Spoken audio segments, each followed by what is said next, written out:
Radha Madhava Kunja Bihari.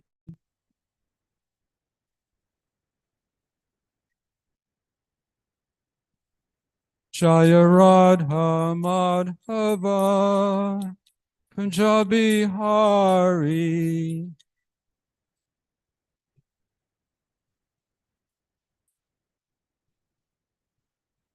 Gopi Jana Vallabha Girvaradari.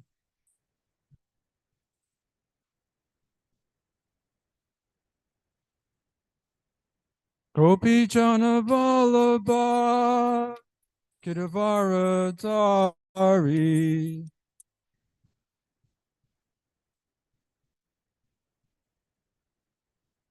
Yasoda Nandana Braja Janaranjana. Yasoda Nandana Braja Janaranjana. Yamuna Tira Vanachari.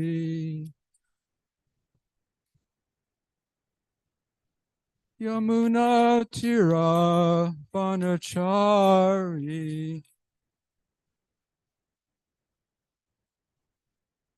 Jaya Radha Madhava Kunja Hari.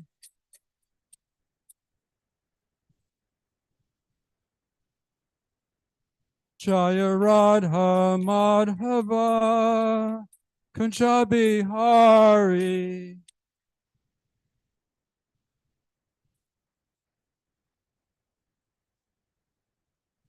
Gopi Jana Vallabha Girvaradari.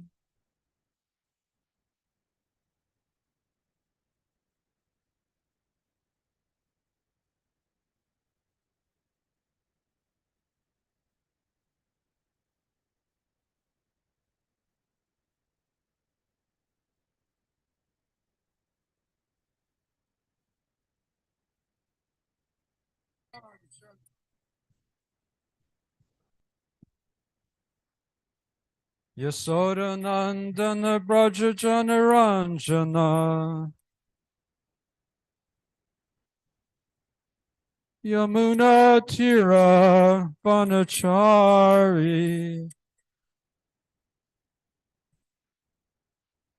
Yamuna Tira Vanachari.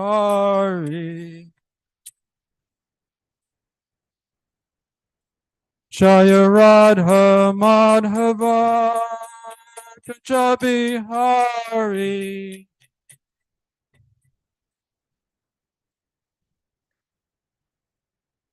Jaya Radha Madhava Kunja Hari.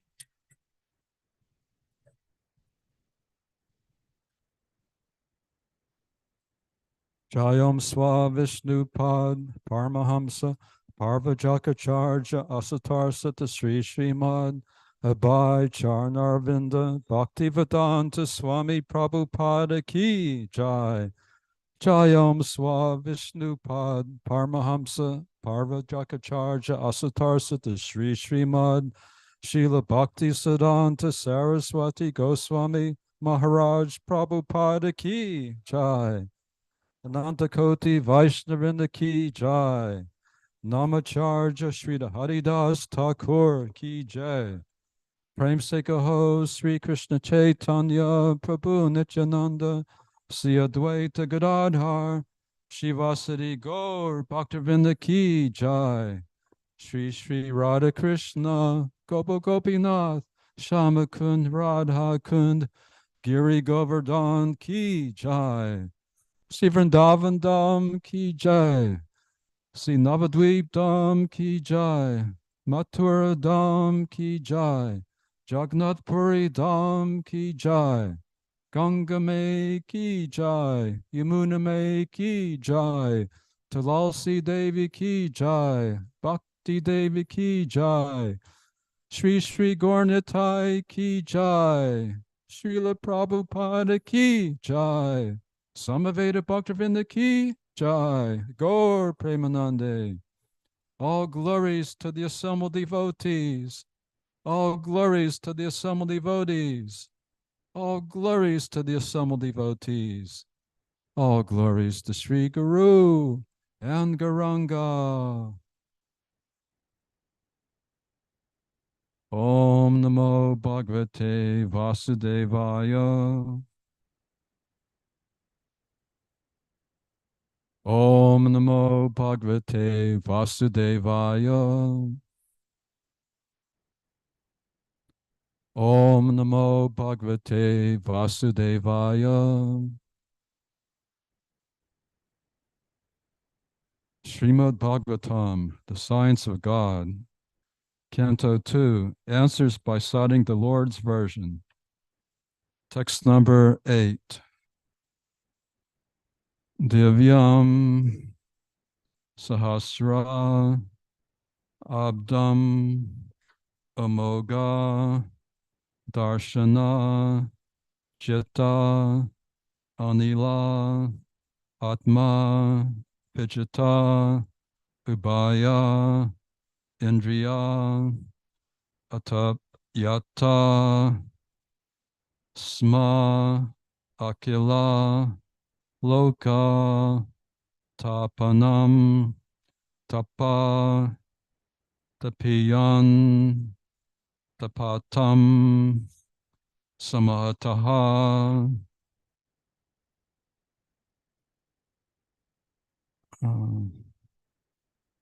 Maharaj, would you like to recite this in Sanskrit? Yeah.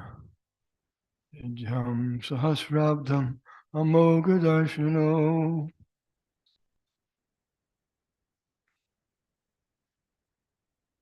Yanilatma Vijito Bhayendriya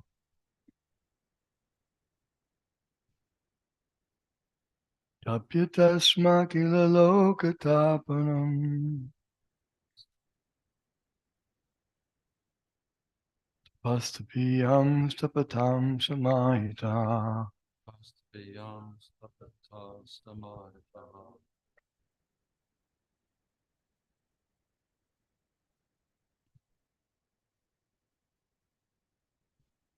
Divyam Sahasrabdam Amokha Darshano Jitan Nilatma Vijito Bhayendriyaha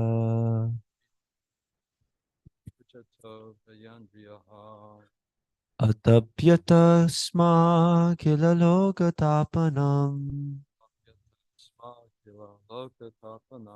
Tapastapiyam Stapatam Samahitaha Divyam Sahasrabdam Amokha Darshano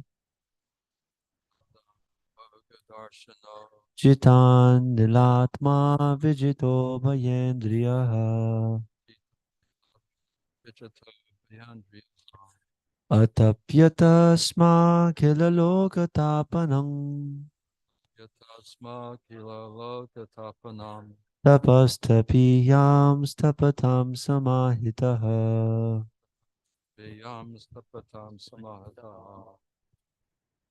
Divyang Sahasrabdam Amokha Darshano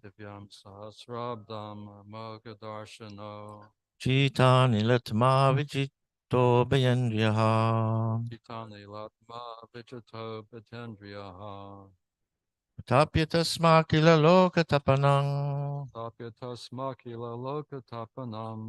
Tapastapiyang Stapatang Samahitaha Tapastapiyam Stapatam Samahitaha. Divyam Sahasrabdam Amogadarshano Divyam Sahasrabdam Amogadarshano Jita Nilatma Vijito Bia Dindriyaha Jitatni latma vijito bayandriya. Atapyata smakila lokatapanam. Tapyata smaki lalatarpranam. Tapastapiyam stapatam samahitaha. Pastabiyam stapatam samataha. Divyam sahasrabdam amoga darshano. Divyam sahasrabdam amoga darshana. Jitani latma vijito bayendriyaha. Atapyata smakila lokatapanam. Tapastapiyam stapatam samahitam.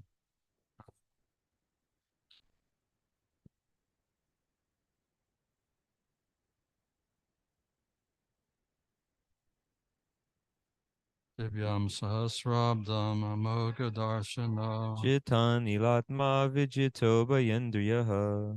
Tatamalatma vijito bayandriya. Atapyata smakila lokatapanam. Atapyata smaki alopatarpanam. Tapastapiyam stapatam samahitaha. Tapastabiyam stapata samahataha. Divyam sahasrabdam amoga darshano. Jitani latma vijito bayandriyaha. Atapyata smaki lokatapanam. Tapastabiyam stapatam samahitaha.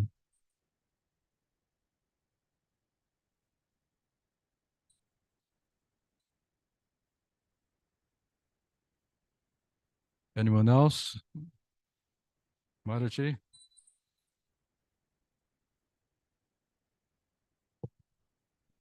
Divyam Sahasrabdam Amoga Darshanam Divyam sahasrabdam amoga darshano. Jita Nilatma Vijito Bayendriyaha Hitatmalatma vijito vayandriyaha. Atapyata Smakila Lokatapanam Tapita smaki lokatarpanam. Tapastapiyam Tapatam Samahitaha Pastabiyam stapata samahitaha. Divyam, pertaining to the demigods and the higher planets. Sahasra, 1,000. Abdam, years. Amoga, spotless, without a tinge of impurity. Darshana, one who has such a vision of life. Jita, controlled. Anila, life. Atma, mind. Vijita, controlled over. Ubaya, both. Indriya, one who has such senses. Atapyata, executed penance. Sma, in the past. Akila, all. Loka, planet. Tapanam, enlightening. Tapa, penance. Tapiyan, extremely hard penance. Tapatam, of all the executors of penances. Samataha, thus situated. Translation and purport by His Divine Grace, A.C. Bhaktivedanta Swami Prabhupada. Lord Brahma underwent penances for 1,000 years by the calculations of the demigods. He heard this transcendental vibration from the sky, and he accepted it as divine. Thus he controlled his mind and senses, and the penances he executed were a great lesson for the living entities. Thus he is known as the greatest of all ascetics. Purport. Lord Brahma, heard the occult sound tapa, but he did not see the person who vibrated the sound, and still he accepted the instruction as beneficial for him, and therefore he engaged himself in meditation for 1,000 celestial years. 1 celestial year is equal to 6 times 30 times 12 times 1,000 of our years. His acceptance of the sound was due to his pure vision of the absolute nature of the Lord. And due to his correct vision, he made no distinction between the Lord and the Lord's instruction. There's no difference between the Lord and the sound vibration coming from him, even though he is not personally present. The best way of understanding is to accept such divine instruction, and Brahma, the prime spiritual master of everyone, is a living example of this process of receiving transcendental knowledge. The potency of transcendental sound is never minimized because the vibrator is apparently absent. Therefore, Srimad Bhagavatam or Bhagavad Gita or any revealed scripture in the world is never to be accepted as an ordinary mundane sound without transcendental potency. One has to receive the transcendental sound from the right source, accept it as a reality, and prosecute the direction without hesitation. The secret of success is to receive the sound from the right source of a bona fide spiritual master. Mundane, manufactured sound has no potency, and as such, seemingly transcendental sound received from an unauthorized person also has no potency. One should be qualified enough to discern such transcendental potency, and either by discriminating or by fortunate chance, if one is able to receive the transcendental sound from the bona fide spiritual master, his path of liberation is guaranteed. The disciple, however, must be ready to execute the order of the bona fide spiritual master, as Lord Brahma executed the instruction of his spiritual master, the Lord himself. Following the order of the bona fide spiritual master is the only duty of the disciple, and this completely faithful execution of the order of the bona fide spiritual master is the secret of success. Lord Brahma controlled his 2 grades of senses by means of sense perception and sense organs, because he had to engage such senses in the execution of the order of the Lord. Therefore, controlling the senses means engaging them in the transcendental service of the Lord. The Lord's order descends into cyclic succession to the bona fide spiritual master, and thus execution of the order of the bona fide spiritual master is factual control of the senses. Such execution of penance in full faith and sincerity made Brahmaji so powerful that he became the creator of the universe. And because he was able to maintain such power, he is called the best amongst all the tapasvis. Translation again. Lord Brahma underwent penances for 1,000 years by the calculations of the demigods. He heard this transcendental vibration from the sky, and he accepted it as divine.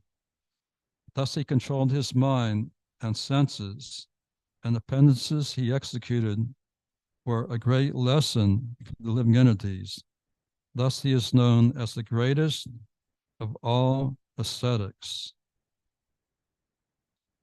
So this is the statement of Sri Sukadeva Goswami to Maharaj Pariksit.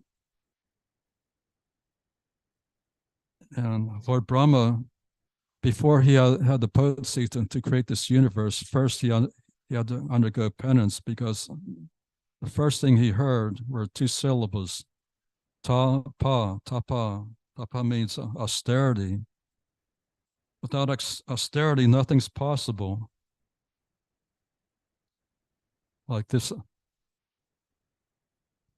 present day is the beginning of the Katyayani Vrata. And in the 10th canto of Srimad Bhagavatam, the 22nd chapter, it is described how the young unmarried cowherd girls, they wanted to have Krishna as their husband.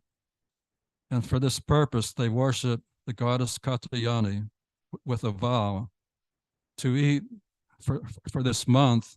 This is the first month of winter. They took a vow to eat only unspiced khichdi, which is a difficult vow.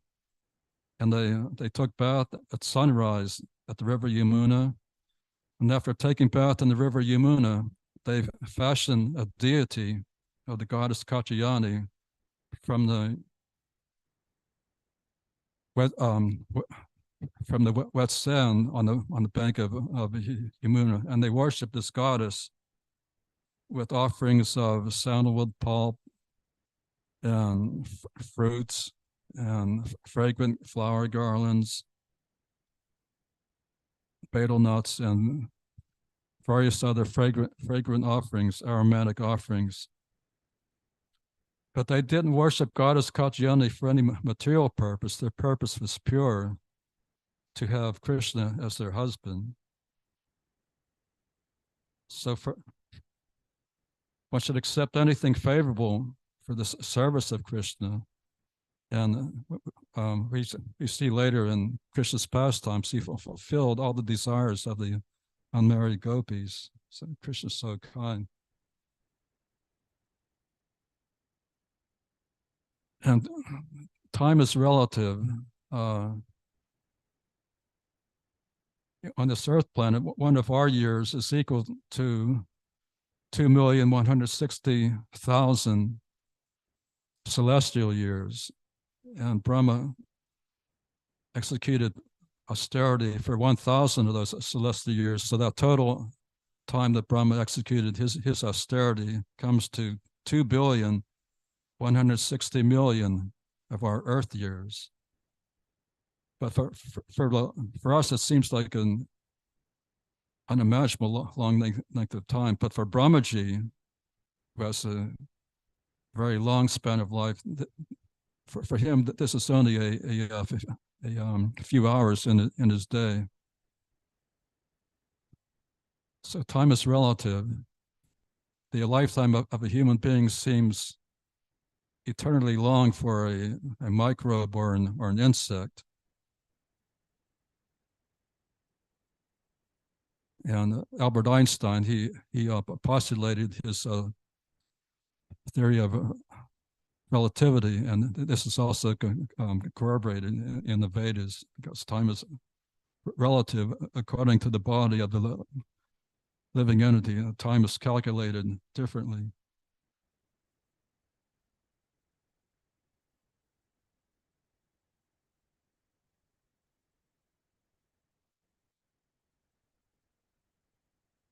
And we hear that the instruction of the Lord, or the instruction of the spiritual master, is transcendental. And without executing the order of the spiritual master, one could not make any advancement. And to disobey the order of the spiritual master is one of the 10 offenses in chanting the holy names. So sometimes executing the order of the spiritual masters is not very easy. At the first meeting of Srila Prabhupada with Srila Bhaktisiddhanta in Calcutta in 1922, at the very first meeting, he requested him, "You're an educated young man, you know English, you should preach this message of Lord Chaitanya in the English language." And Lord Chaitanya wanted this message spread all over the world.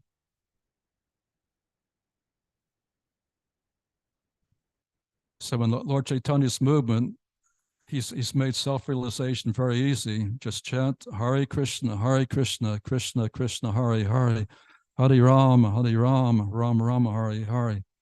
And at the same time, we have to give up sense gratification. If we hold on to material attachments, that's also one of the 10 offenses in the chanting of Hare Krishna. Our advancement will be slow, but still, even though we have material attachments, we should never give up chanting the holy names of Krishna. Just by going on chanting, maintaining our vow, chanting the minimum 16 rounds daily. And the Ekadasis and holidays, it's recommended to try to increase chanting 25 rounds or as much as possible. And we have to follow four regulative principles: no illicit sex, no meat eating, no intoxication, no gambling. So in any system of real religion, there's restriction of sense gratification because these four things are attractive to the conditioned soul, but we have to regulate the senses in executing the order of the spiritual master. Just like Maharaj was saying recently, that the beginning of austerity is celibacy.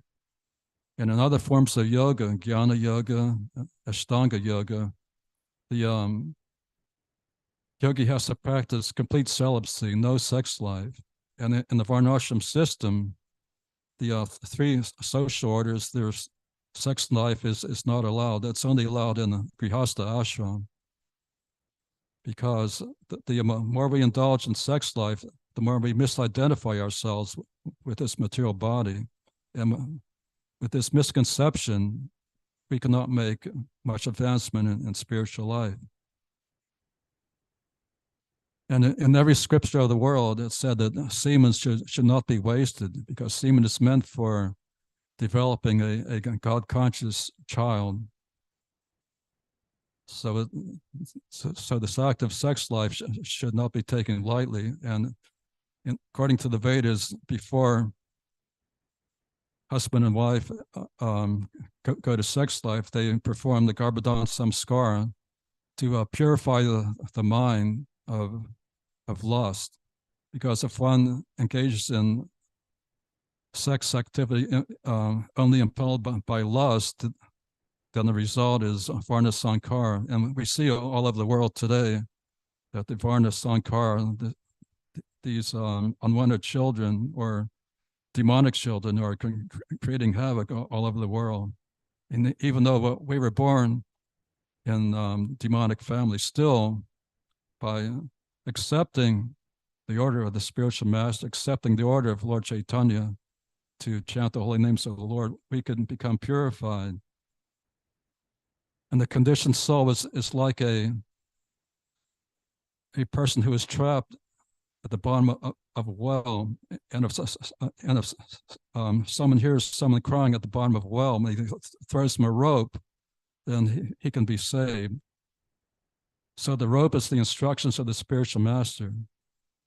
So we have to take hold of the rope with all our strength, and the spiritual master can pull us up out of this dark well of material existence. But if we disregard the rope, if we don't take hold of the rope, then it's a very little value, even though we've accepted a bona fide spiritual master. Still, we have to follow his instructions very carefully. And everything we do, there's a particular way we're supposed to do it, whether it's distributing books or deity worship or cooking. There are specific instructions of cleanliness and punctuality, and these things have to be carried out very diligently. Then the success is assured. Any comments or questions? Smrtanga Prabhu. Thank you for your nice class, Prabhu. You made the comment that material attachments, one won't make much advancement if he keeps material attachments. But isn't the entire material world materially attached? Isn't everyone attached to their material body? And if they give up the attachment to their body, they fail to to properly maintain it or to regulate it properly? No, not at all, because in Krishna consciousness, everything can be dovetailed in Krishna service. So if one has a desire for sex life, one can engage that desire in Krishna service to have a Krishna conscious child, and that is the proper use of sex life. And Krishna consciousness is not a means of negating the senses, because we have senses, we have desires, so we have to dovetail our desires with Krishna's desires. Everyone desires to eat something, so if we eat Krishna prasadam, then we can dovetail that desire, and by eating Krishna prasadam, we can attain perfection, even though it's engaging our tongue. We can engage our tongue. Everyone wants to speak something. If we speak something about Krishna, then that's perfect. The Mayavadis want to negate all the senses. They think all activity is Maya, so they try to avoid all palatable dishes. They eat very simple rice and dal, and sometimes they become Maunis. They fast from talking. Some of the impersonalists, they don't speak.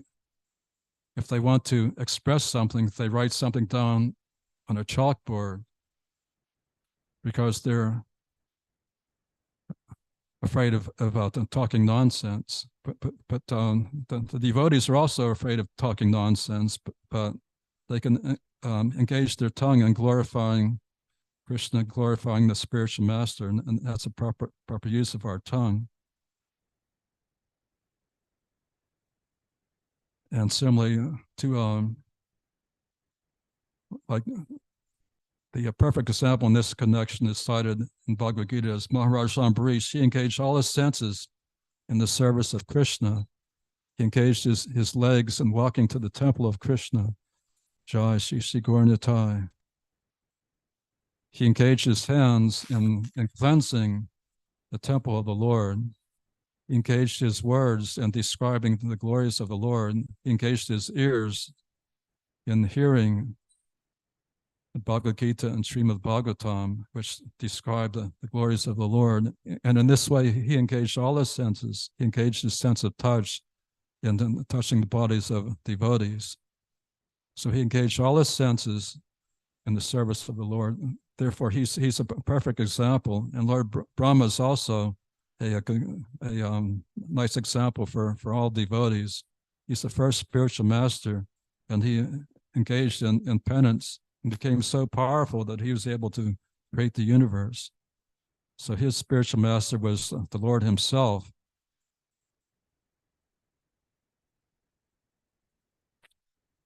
Is that all right? Yeah, I did add one more question though. You were mentioning that everything has to be done in a particular exact way, like in deity worship with punctuality and cleanliness. But as far as preaching is concerned, you said it's in book distribution and preaching too.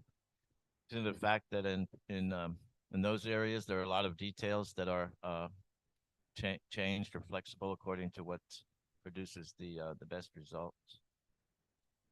Yes, for a preacher, there are no rules and regulations, because Krishna's very pleased with one who is repeating this transcendental message, and one who is distributing books is distributing the transcendental message of Srimad Bhagavatam or Bhagavad Gita.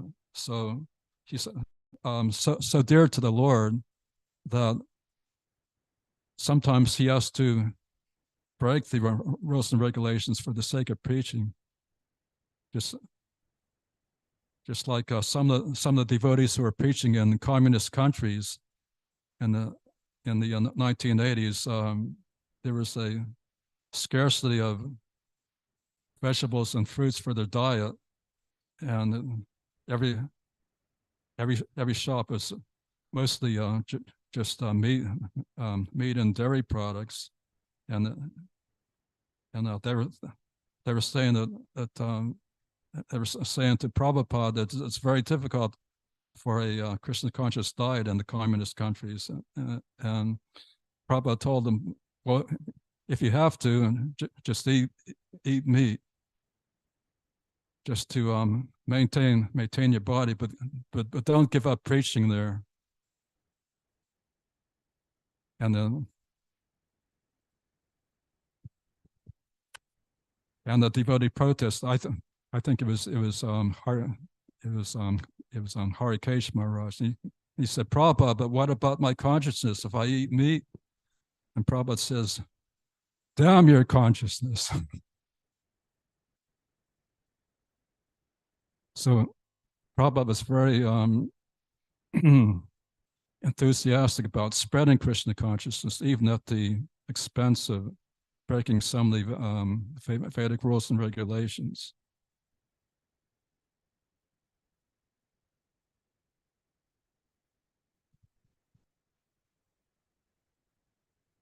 Rishi Kumar, Prabhu. On this topic about like the instructions of the spiritual master, sometimes like I've heard devotees before say things like, oh well, that instruction isn't so important, or I even heard this one something about well his spiritual instructions are all on point, but the material ones, those can be changed, and strange things like this. So I was wondering if maybe you could clear up whatever this idea is. Yes, the Vedic injunctions are applicable in all times and in all places. For example, there are 18 Puranas. Why so many Puranas? Because there are different types of men. So of the 18 Puranas, 6 are for those in the mode of goodness, like the Padma Purana and others, and 6 Puranas are for those in Rajagun, and 6 Puranas are those for those in the mode of ignorance. And there's recommendations for those who want to eat meat. They could sacrifice a goat on the Amavasya. Amavasya comes once in a month on the dark moon night, and by worshiping demigods, they can gradually be elevated. But if one wants to be elevated quickly, then there are the 6 pranas in the mode of goodness.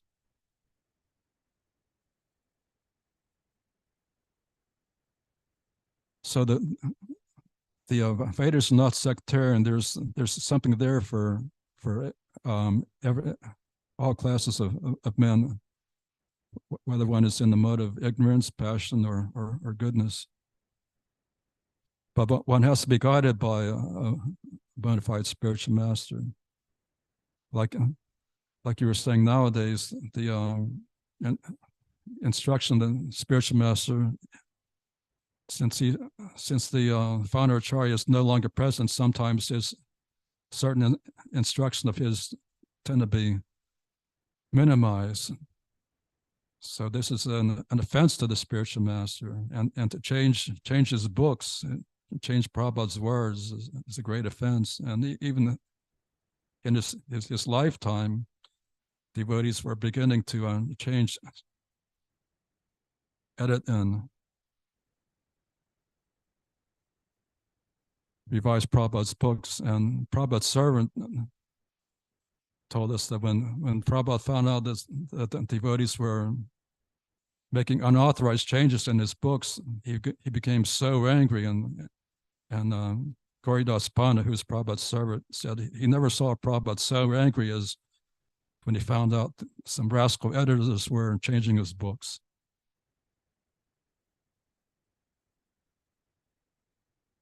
Yeah. Mridanga Prabhu.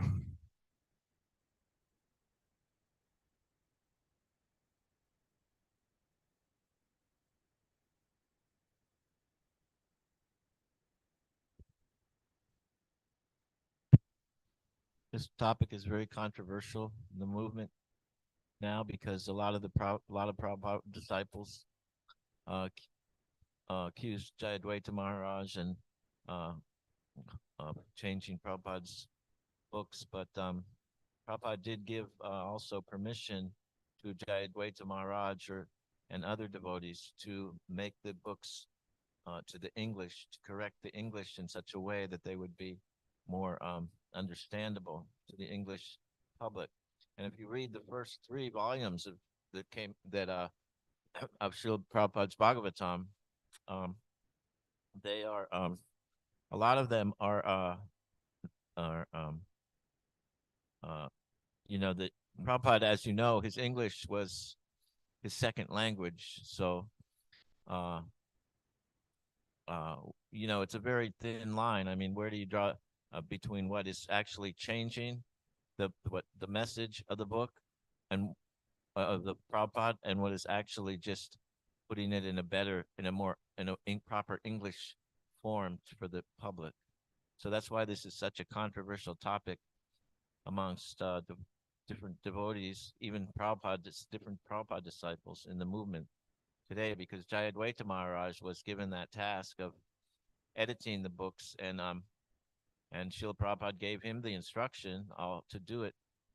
It's not like he didn't tell him don't change the books, but I mean he told him, don't change the books, but he also gave permission to word it in such a way that it would be more accessible to the English-speaking audience. So how would you comment on that? Prabhupada's policy is that when any editor had a suggestion for changing his books, first he wanted to authorize it, but without Prabhupada's authorization, no one should change one word of Prabhupada's books. And since he's no longer present, we should take his books as it is, because Prabhupada says, I didn't write these books, Krishna wrote them. And Prabhupada said that rascals are interested in grammar and spelling, but philosophers are interested in thoughts and facts. And if there's a fire in the house or in the building, there may be different nationalities in the building, and one nationality might not understand the foreign language of someone else, but still, when they're yelling fire, fire, there's a problem here. Just by their yelling, he can understand that they have to get out of the house. So even though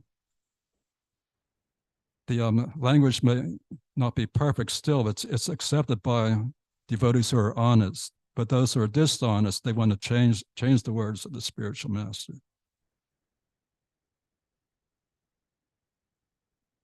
And in the very first canto of Srimad Bhagavatam, in the first part, says, Prabhupada quotes from Bhagavatam itself, that those who are honest, they accept the transcendental sound, even though it might have grammatical faults or faults in spelling, or it might not be presented correctly in the foreign language, but still those who are honest will accept it as absolute truth.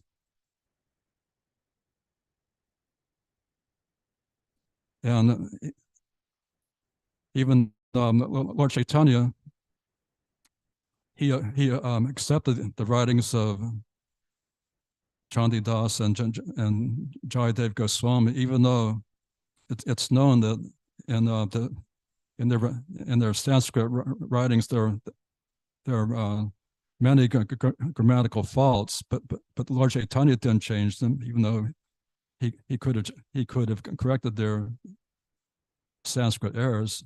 he's the Supreme Personality God, and he's all knowing. He's expert in Sanskrit, of course, but he didn't change the writings of the previous acharyas, because this is like jumping over, thinking I'm more intelligent than my guru. I'm an expert in Sanskrit.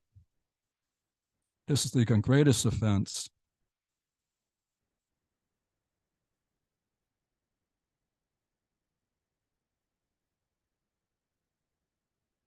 Anything else?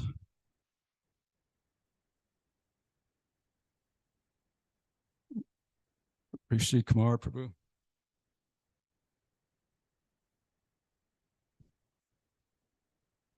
On this point with the instructions of the spiritual master, I play a lot of kirtans in the kitchen when I'm cooking, and sometimes in the kirtan videos,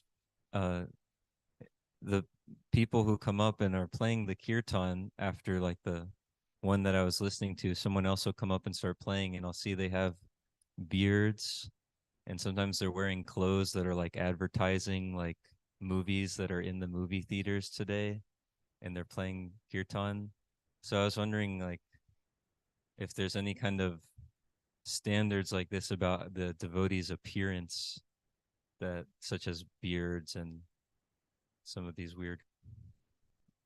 Yes, Prabhupada writes in Chaitanya Charitamrita that the devotees of Lord Chaitanya, they're clean shaven. Lord Chaitanya's first instruction to Sanatana Goswami, at that time he was not Sanatana Goswami, but he was he appeared like a mendicant with long hair and beard, and Lord Chaitanya's first instruction was to go get shaved up.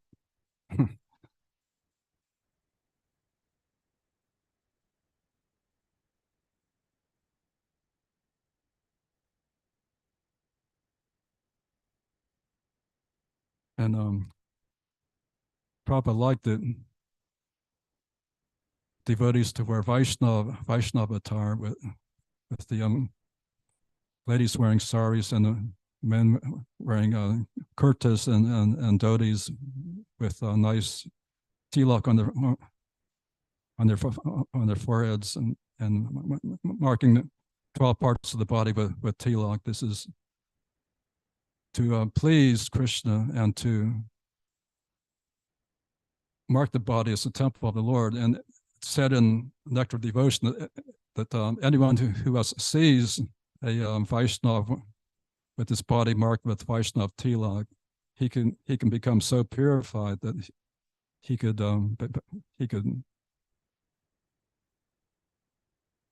also become a devotee of the Lord. And the first kirtans I heard was the first one was George Harrison. He was singing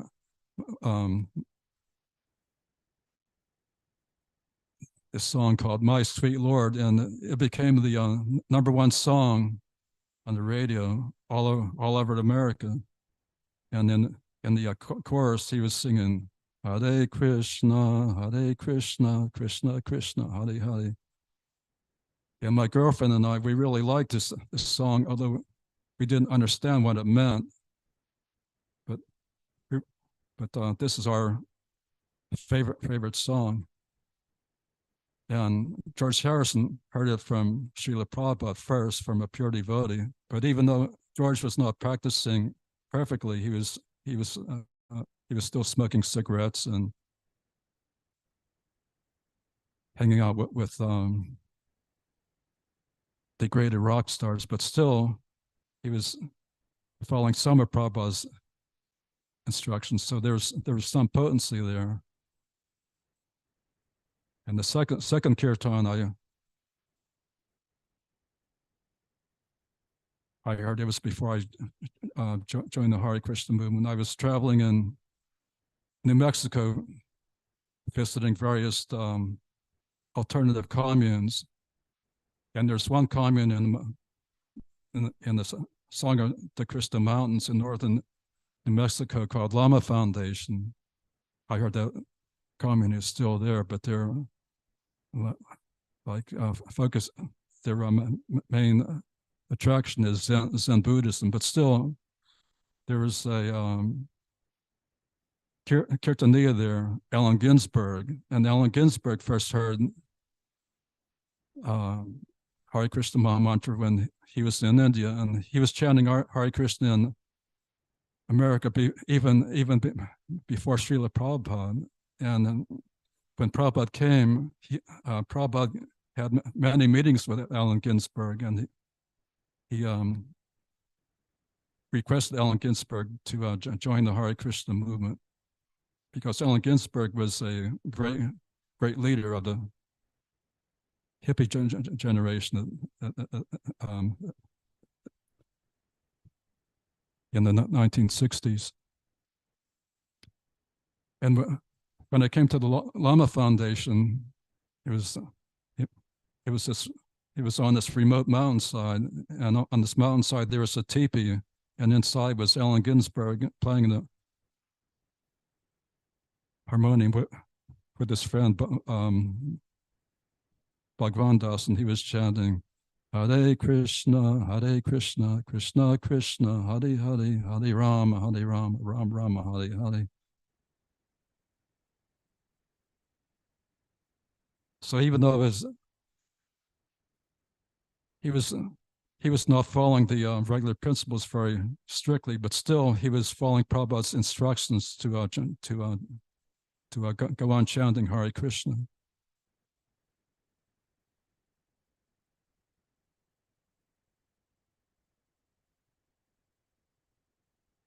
Thank you for hearing Srimad Bhagavatam. It's time for the Sankirtan Festival. All glories to His Divine Grace, A.C. Bhaktivedanta Swami Prabhupada.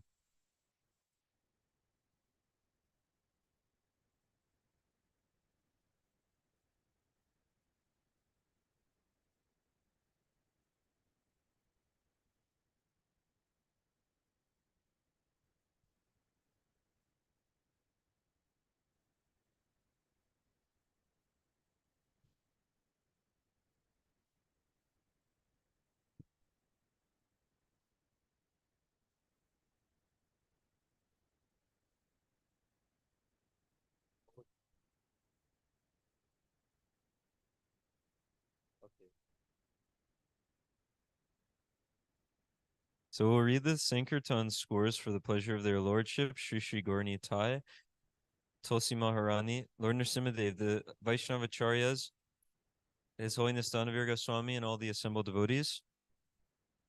This week we had 4 book distributors. Okay, so with 6 small books and 1 big book, Mridanga Prabhu, Haribo.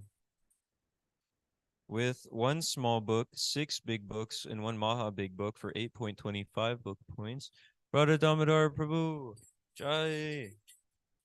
With 4 small books, 1 big book, 12 Maha big books for a total of 26 book points, Jai Keshava Prabhu, Jai. And with 17 small books, 20 medium books, 17 big books, and 20 Maha big books for a total of 71.25 book points, Rishi Kumar Das. Hare Krishna. So the total for this week is 22 small books, 25 big books, 23 Maha big books, for a total of 105.5 book points. Rupanuga Vedic College Ki Jai.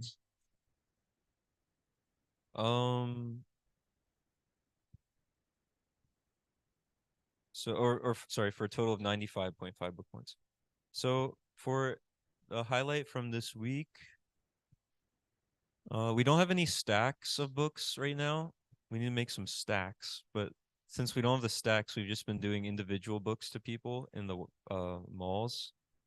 So there were people who could have gotten more, but they just end up with 1. So there's a guy named Nahom, and I met him in the mall, and I forgot what I said. I think maybe I told him he looked like a superhero or something because of what his clothes looked like. like a superhero. And then he said, "Oh, I gotta go real quick. Maybe like I'll see you later or something." And I totally forgot about him after that. I didn't think I'd see him ever again. But then as I was just heading out of the mall, I went up the escalator and someone was like, "Hey, I've got some time now." And I was thinking, whoever's saying that definitely isn't talking to me. And I looked down the escalator and he's right there and he's like, "Hey, I saw you earlier."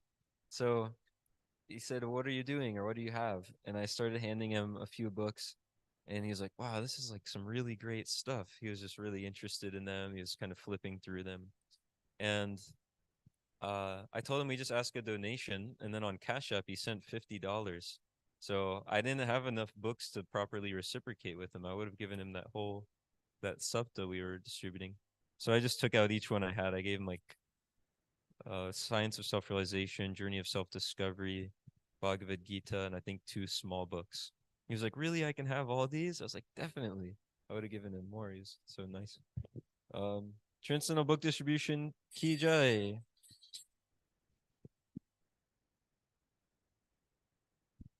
As we become an original, or not original, but a regular fixture of the Independence Mall.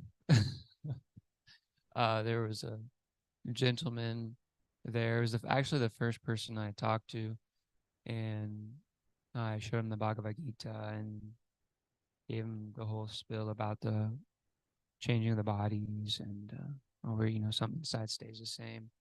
And he was looking at the book pretty intently. He didn't have his glasses, so he kind of had to hold it far away, but he could read the bold print, so he's reading some of Srila Prabhupada's translations. And he looked at it for a little while, then he handed it back to me and he said, "You can have this." And then we parted ways. And so I went on distributing books. But when I was in the middle of distributing a book to a man, from behind me, the same gentleman came up like 15 minutes later, and he handed me some Lakshmi, and he asked for the Bhagavad Gita. So he came back for it, and that was it hasn't happened to me before, so I thought it was pretty ecstatic. Yeah, so we can continue on as being part of Independence Mall. We can have our own little booth. I don't know. Anyway, Transcendental Book Distribution, Ki Jai.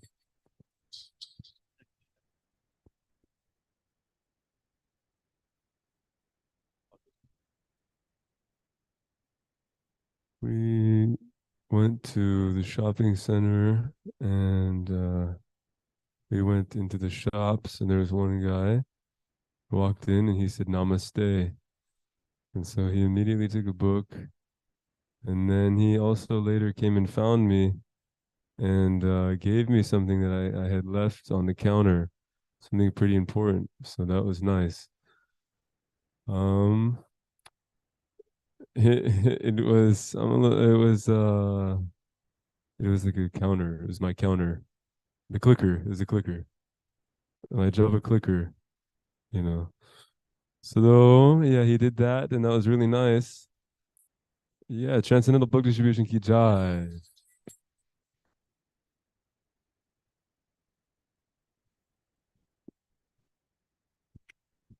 So I was able to distribute a few books at a Harinam. Seems like such a long time ago, but it was I can't remember exactly what. I think it was Thursday night. So yeah, it was pretty blissful. People were really nice. Can't remember anything much more specific than that. Well, there was one young guy, and both of them, neither one of them had any cash. So the ones that took the books, some of them I gave out for free, the small ones, because an Indian gentleman gave a donation for a small book. He said he already had the other ones. So, but he just really wanted to give a donation. So, how much was that donation? Do you remember? Okay. And then you were telling me something about the other guy that he tried to send it to my address or something like that, but I don't even I mean, I have Cash App, but I don't have all the different. I don't know which one he was using, but I was hoping that you would be able to process a donation from him. Did he actually give a donation?